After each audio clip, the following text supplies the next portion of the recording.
What I find that is very unique about this exhibit is the conversation that is created between the historical pieces, the classical calligraphers, and the modern designers. And I think it creates a very nice conversation between each piece. So in the section of the letter, we have some beautiful pieces by Ahmed Fares, who's a very well-known Egyptian calligrapher, Pablo Casado, who's a Spanish calligrapher, and you see this really nice dialogue with a piece by Timo Naseri, who's a contemporary designer. We also have some beautiful scrolls that were made by Jassem Meraj from Kuwait. We have a very poetic section as well. So I think when visitors come and visit, especially the section of the letter, as a calligrapher, you really feel like you're inside the universe of the creative process of the calligrapher. And there's some very touching pieces, such as these 2 folios by Said Ibrahim, who was the late great master calligrapher from Egypt, where he's explaining the proportions and the measurements for each letter. Then you move to other sections of the exhibit where it's more conceptual and we can reflect on the relationship between text and form. So in the section of light, we have a beautiful Hilye by Mohammad Gaber, who's also a very well-known Egyptian calligrapher. We have the verse of light.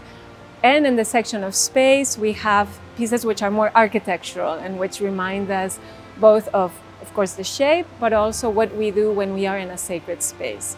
And so I think it's interesting how the exhibit sort of takes the visitor in this journey through all these different concepts, sometimes more literal, sometimes more abstract, but it invites us to reflect and to see how the classical calligraphy today is completely relevant and enriches. It actually goes both ways. We have the designers being inspired by the classical and the classical also being inspired by what is being done today.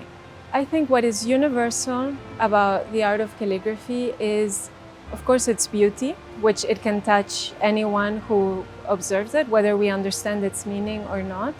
But I personally was attracted to the art of calligraphy because of the message that it was conveying, and of course its sacred dimension and the fact that it's conveying the word of God.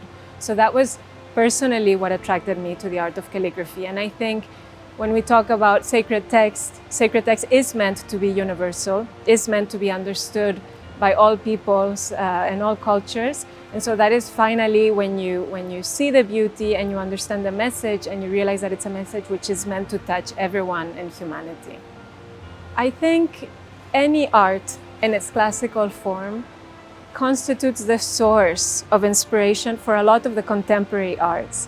So you cannot have, let's say, the branches without the roots. So in the case of calligraphy, that is the root of this art, and then we can extrapolate and it can manifest in all these different versions.